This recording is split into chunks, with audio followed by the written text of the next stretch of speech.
Sinfin idarə olunmasında suallarım var. Bəlkə şagirdlərindən, tələbələrindən xüsusi yaranan vəziyyətlərdə nə etməli olduğundan tam da əmin deyilsən.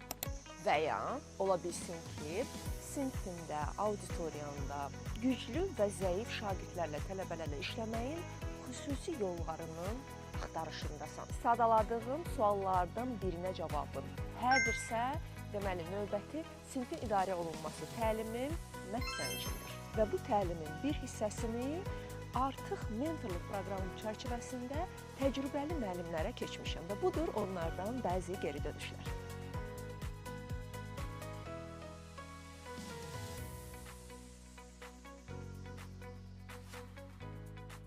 Oktyabr ayının 11-i, axşam saat 8-də çoxdandır gözlənən sinfin idarə olunması təliminə hər birinizi dəvət edirəm. Düşünürəm ki, bu təlim müəllimlər gününə özəl, özünüzə hədiyyə edə biləcəyiniz ən gözəl hədiyyədir. Ətraflı məlumat üçün şərhlərdə plus yazmağı və məni izləməyi unutmayın.